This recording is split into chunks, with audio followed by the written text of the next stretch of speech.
Because the moment you think about the time, or even timelessness, you're again in time. No one has any idea what can you do with time, what can you do with 1 minute, what can you do in 1 minute of any significance. And yet the self you cannot do. The self has no appointments, it has no agendas, it has no condition at all. It is not the clock. Mind gets busy, mind becomes frantic to try and find something. It is already a lost cause, because the self will not benefit from the mind's efforts. In 9 seconds, 10 seconds, 9 seconds, maybe if you're a Usain Bolt or something, you can say, yes, he did the world record in this time. But that's it, it's finished. No world record is going to help you to wake up to the self. There is no world record enlightenment. The self is not an event. It's not a countdown.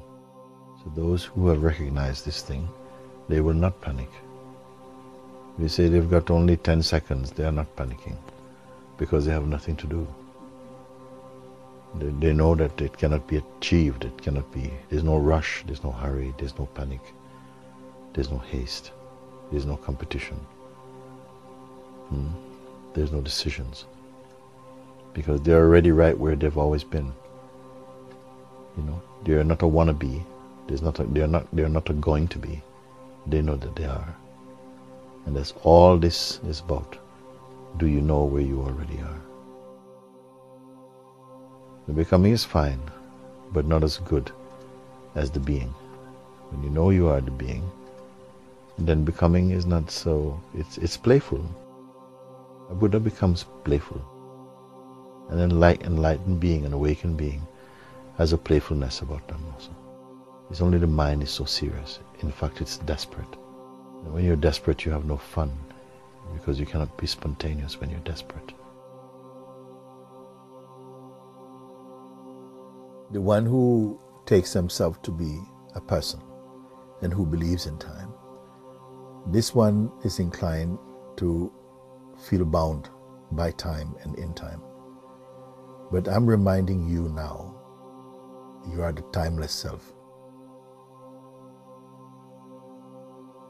The sense of becoming is just the play of the manifest world. And the awakened being knows this, and it's more playful for them.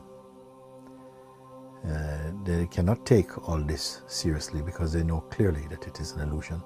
It has no real substance to it. This is what happens when you wake up to the truth. So rather than panicking at the thought that time is slipping away, and so your life is slipping away with time, you will know that what is slipping away is only belonging to time and its illusion. That what you are cannot slip away. That you're the ever present, the ever alive, the ever true, the timeless self. And this is my message now.